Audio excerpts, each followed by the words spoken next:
আজ ভোর রাত্রে আমি কি দেখেছি জানো? তোমার কপালে সেই চন্দনের টিপটা শুকতারার মতো জলজল করে চলছে। তোমার চেহারা দেখে খুব বড় ঘরের ছেলে বলে মনে হয়। তোমরা কি জমিদার না ব্যবসাদার? আগে না, আমার চেহারাটা, আমার অবস্থা ঠিক অনুরূপ নয়। আমার বাবা গরিব স্কুল মাস্টার ছিলেন।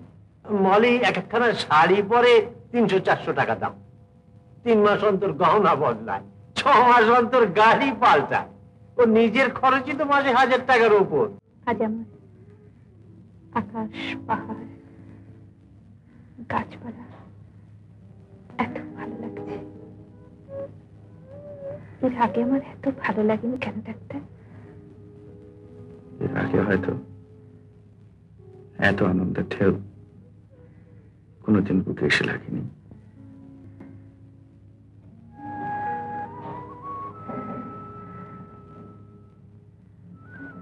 আমার মনে হচ্ছে আমাদের ভালোবাসা দেখবার জন্য ওই কাঞ্চনজঙ্ঘা নিজেকে এত সুন্দর করে সাজিয়েছে।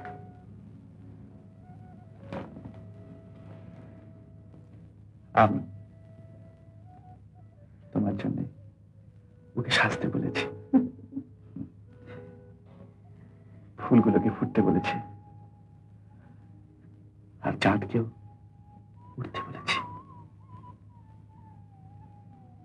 ডাক্তার, ফুল চলে যাবে, চাঁদও মরে যাবে, কিন্তু আজকের লক্ষণ কোনোদিনই শেষ হবে না।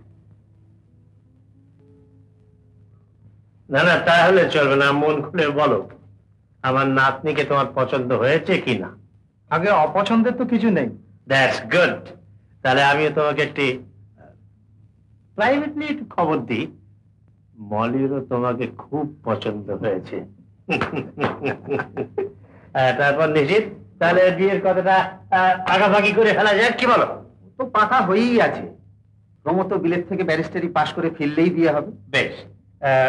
তারপর দেনা পাওনার কথাটা। I have some engagements, if you don't mind. No, no, no, nothing to mind about. You go ahead, that's all right. তাহলে আমি পৌঁছে গাড়িতে পাঠিয়ে দেবো বাবু। আচ্ছা। যে কথা বলছিলাম, আমি তো জানি যে তুমি তোমার নাতনিকে তোমার অর্ধেক সম্পত্তি দেবে, কাজেই দেনা পাওনার কথা এক্ষেত্রে নিষ্প্রয়োজন। কিন্তু আমার একটা অনুরোধ আছে বন্ধু। বলো। সেটা হচ্ছে যে প্রমোথেশের বিলেত যাওয়ার খরচটা ওটা আমি দেব। ওয়াই? ওয়াই মানে অ্যাডভান্স বুকিং। পাঁচে বেহাত হয়ে যায়, তাই ওটাকে রিজার্ভ করে রাখা, বুঝলে না? বেশ। তোমার নাতনি হ্যাঁ আমাদের ক্যালকাটা সোসাইটিতে নিজেকে ফিট ইন করে নিতে পারবে তো? You need have no doubts about it. আমার নাতনি হচ্ছে সর্বগুণ ভূষিতা। She smiles always matching the shades of a lipstick.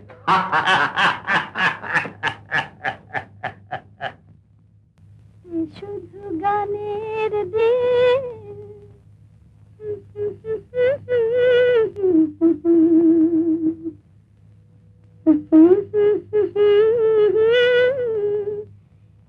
লগন গান শোনাবার তিথি শুধু গো যেন দক্ষিণ হওয়ার শুধু গানের দিন।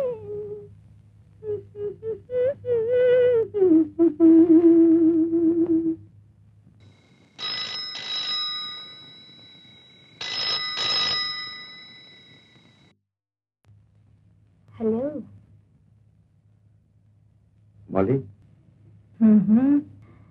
এত রাত হয়ে গেছে, তুমি কেন ঘুমাওনি? একজন যে চোখ জুড়ে বসে আছে। আচ্ছা, না, কাল তোমার কাজ আছে, তাড়াতাড়ি ঘুমিয়ে পড়ো, কেমন? Good night.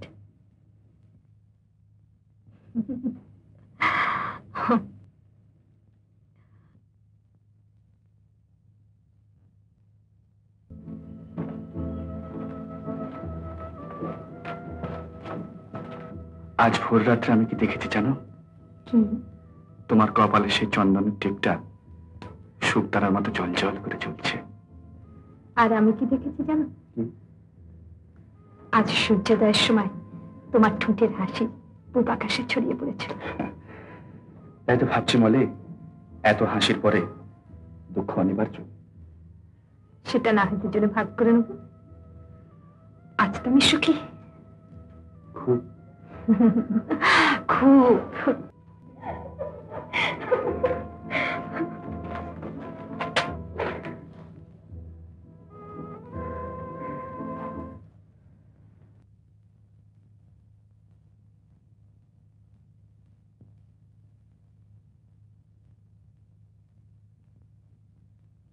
দাদু, তুমি কতক্ষণ এলে? অনেকক্ষণ। এসি শুনলাম তুমি রোজ বিকেলে বেড়াতে বেরো, সন্ধ্যের সময় বাড়ি ফেরো। এটা তোমার সঙ্গীটিকে চিনলাম না তো। হ্যাঁ, পরিচয় করিয়ে দিই, আমার দাদু। আপনি নিশ্চয়ই নাম শুনেছেন।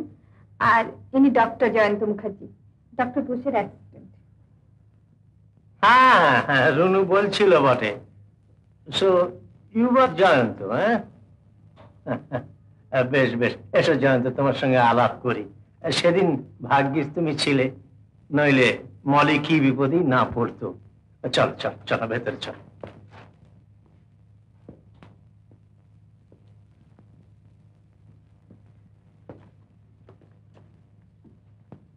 বসো বসো জয়ন্ত।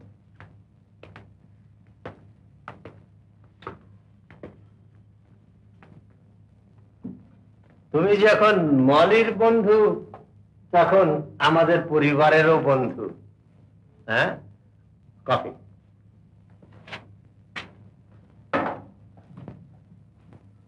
তোমার চেহারা দেখে খুব বড় ঘরের ছেলে বলে মনে হয়। তোমরা কি জমিদার না ব্যবসাদার? আগে না, আমার চেহারাটা, আমার অবস্থা ঠিক অনুরূপ নয়।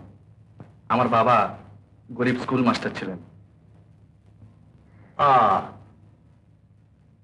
তা মানুষ তার কর্মের জন্য দায়ী, জন্মের জন্য নয়। না না, ওতে লজ্জা পাওয়ার কিছু নেই। ওর জন্য আমি লজ্জা পাই না। Quite quite. বরং দাদু, গরিব হবার অহংকারও যথেষ্ট। তা অহংকার করবার কিছু থাকলে অহংকার করবে নাই বা কেন? জয়ন্ত, তুমি এমআরসিপি না এফআরসিএস? আমি সামান্য এমবিবিএস। তাতে কি হয়েছে? তাতে কি হয়েছে? কত সামান্য এমডি ডাক্তারের কান কেটে দিচ্ছে। যদি দেখো, কিছু মনে করো না, কত টাকা মাইনে পাও ডক্টর বোসের ওখানে? আগে 300 টাকা। বেশ বেশ, তা মন্দ কি আমাদের গরিব দেশের পক্ষে? বিয়েটা না করলে একটা লোকের বেশ চলেই যায়।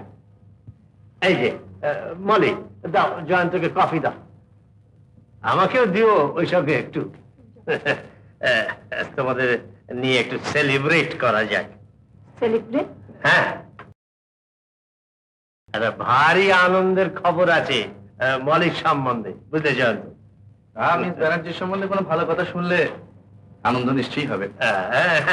এই তো প্রকৃত বন্ধুত্ব, এই তো প্রকৃত বন্ধুত্ব, বন্ধুর ভালোতে আনন্দ পাওয়া। তা ভালো খবরটা কি দাদু? যাচ্ছে ভালো আর কিছুই হতে পারে না। দাও,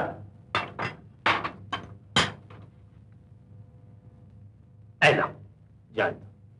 বুঝলে জয়ন্ত, মলির বিয়েটা একবারে পাকাপাকি বন্দোবস্ত করে এলাম।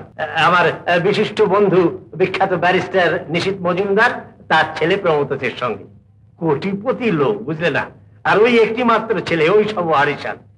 বুঝলে জয়ন্ত, প্রমথেশের যেমন মলিকে পছন্দ, মলিরও তেমনি প্রমথেশকে পছন্দ। ওদের দুজনের অনেক দিনের আলাপ পরিচয়। দাদু, আরে তাতে লজ্জার কি হয়েছে? আমার মতো জয়ন্ত চায় যে তুমি সৎপাত্রেই পড়ো। কি বলো জয়ন্ত? আগে হ্যাঁ। আর প্রমথেশের মতো সৎপাত্র তো হতেই পারে না। তাছাড়া মলি একখানা শাড়ি পরে 300-400 টাকা দাম, 3 মাস অন্তর গহনা বদলায়, 6 মাস অন্তর গাড়ি পাল্টায়।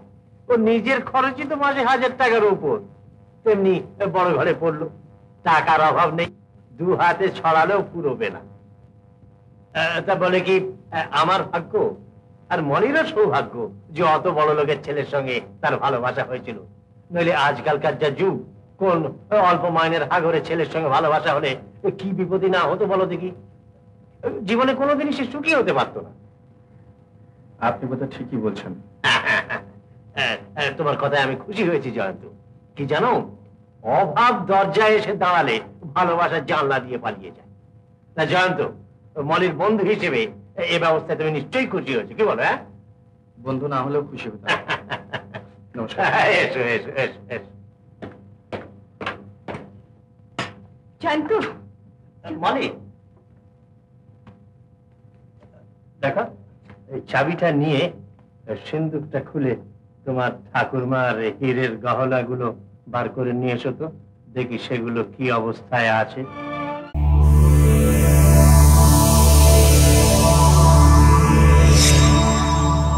উত্তম কুমারের সেরা সিনেমা দেখতে হলে ডাউনলোড করুন ক্লিক অ্যাপ।